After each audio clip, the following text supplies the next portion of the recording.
السلام عليكم ورحمة الله وبركاته. خبجمتوتا فجالتمتوتا إلمان أورمو الدنيا مرة ترجمتنو نجان كيستن إسني فبايتو سنين جدو دكتور عبد السيد maal jechuu barbaadeetan beetu waa tokko jechuun barbaanne laayikii godhaan jirtan waan ta'eef isin itti aareen jira akkan aara isinitti qabu beetu yoo ta'e jabaadhaan araarfadhaa laayikii hundi keessan mee elasi argaan jira atoo bareeddu gootee laayikii galatoomaa dhugaa laayikii warri keessan akkana godhaatan egaa kabajamtootaaf jaalatamtoota ilmaan oromoo waan adda addaa tokko iccitii jajjabaa naqa qabaa jira maal inni dammaqaa nagaasaatis waan inni haasa'e irraa waahii suuraa dammaqaa nagaasaatiif maskii mangee irraa isin dubbannaa waan ajaa'ibaati jechuudha.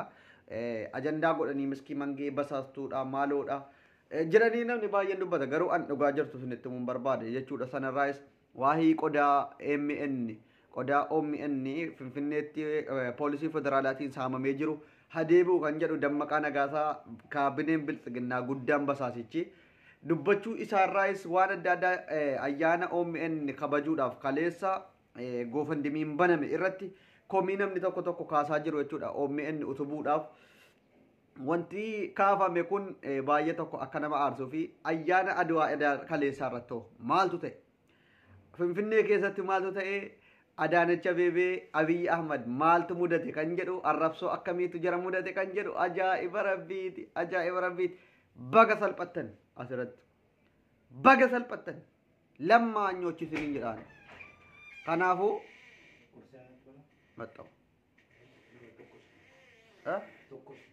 Maini. Egaa akkuma beekamu wanti nuti dubbannu yeroo hunda waan dhugaa qofitti irratti xiyyeeffachuu qaba jechuudha. Soba dubbanna yoo ta'e dubbiin keenya yeroo hunda soba ta'aa deema.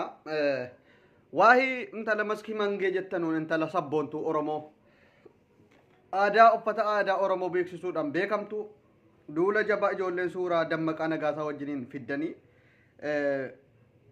feesbuukii kanarra naannessaa jirtan dhaabbadhaa.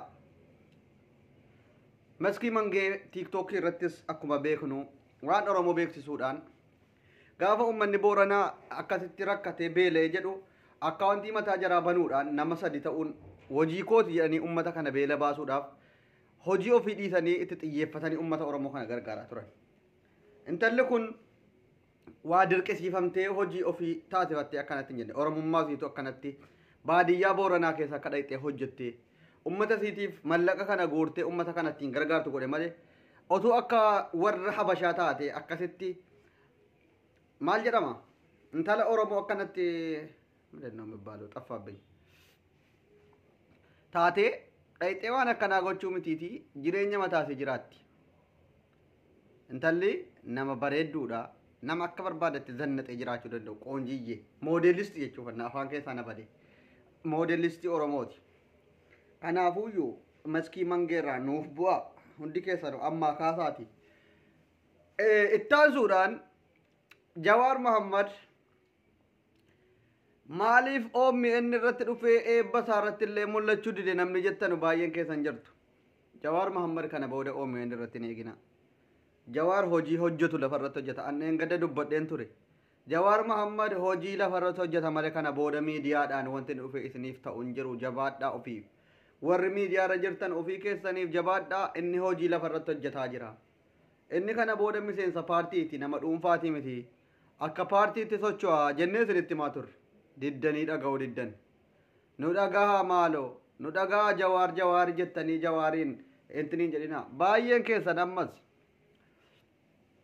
Barreeffama Jawaar Muhammad waggaa lama dura barreesse akka haaraatti ol baaftanii ajandaa gootanii an sodaa yookiin Jawaariin nyaachiftani maal jechuuf miti garuu hin barbaachisu.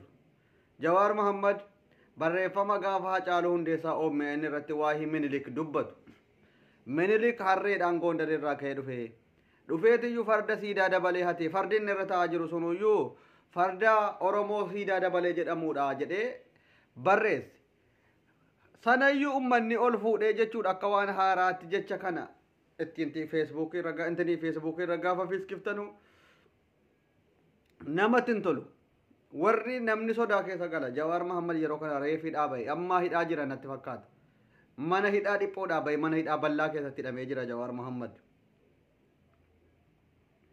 Kanaafuu وانا كسيدي ذاتي كومنتي نما أجاي في سمو كومنتي سنة جلد حرّي سنة أيو كان أباجي فارتو هاتي كان أباجي فار هاتيتي أباجي فارتو دور اتيم بشاورا بتو إيرا كومنتي سن كومنتي أجاي باتو ري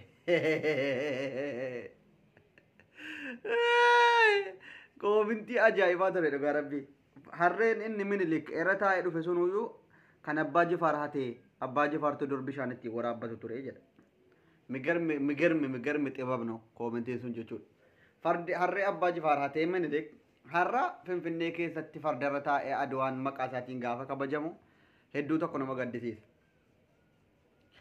Oromoon amma feesbuukii irratti wal dhabbii jabaa keessa jirti. Waa'ee aduwaa kanaan. Aduwaan kan keenyaa miti. An isa kamiin fudha kan jedhu kan keenya kan jedhu ittiin fudhaan. Warri kan keenyaa miti jedhee raasaachuu guddaa keessan ta'uu dhiisuu danda'a. Doktor Ittaanaa Abtee kan jettanus kaleessa miidiyaa OMN irratti dhufee ofarrabsuudha aduwaan kooti jechuun ofarrabsuudha minaamin kan jedhu wayii dubbataa ture an doktora si caalaa waa'ee doktorummaatiin utuu hin taane akka xiinxalaa siyaasaa tokkootti si caaleetan aduwaan kan keenya jeneraala 11 keessaa jeneraalli 9 kan Oromoo ture kan akka Baalchaa Abbaa Nabsoo keenya ture jeneraalota jajjaboo baay'een gaafas keenya turanii kan lola aduwaa sana injifachuudhaaf akkasitti lole Oromoodha kanaafuu Hacaaluun illee nuu miti farda keenya ni beeku bareechanii gaafa gaarreen aduwaa gaafa maqaleessanii jedhee kan inni weellise waan kana beekuuf isin garoma hunda mormuudha jennaan duroonfattanii waan hunda mormina fuutanii waan kan keessan ta'e baqattanii ormaaf hin kennina Oromoo yoo isin dammayxanii waan keessan jabeeffattan ormillee isiniif jaallata wormillee isiniif jabaa intini isin sodaat isin waa hunda hin baqatina isin waa hunda hin sodaatina akkasitti wal nyaachuun wal war mormaatuma ooluun qofti gaarii miti ittaansuudhaan kaleessa finfinnee keessatti Adaanech leebaa jedhamee badaa bu'aa jira jechuudha ajaja eenyuutiin ajaja Iskandar Naggaatiin jechuudha magaalaa keenya keessa ta'anii akkasitti kan jarannu arrabsanii nutti bookkisan warri hudduu jaraa jala fi gadi geessanii miliyoona 100 badhaasan sun kan Adaanech Abeebee jarri galataa kan qabne itti argisiisaa jirti jechuudha. Of ta'aa jiraadhaa wanti nuti jedhaa turreef orma jala hin fiiginaa orma jala hudduu raasinaa of ta'aa jechi kun jecha miliyoona caaluudha of ta'aa jechi jedhu. Otuu isin Oromoodhaan taatanii walii galtanii Oromoorraa achi qoollifachuu dhiiftanii kaleessa isin sodaatti gabbaatee akkanatti hin buukkiftu suuraa minni keewwatte isin irratti isin amma sodaattanii jirtu akkas nagaan naa oolaa galatooma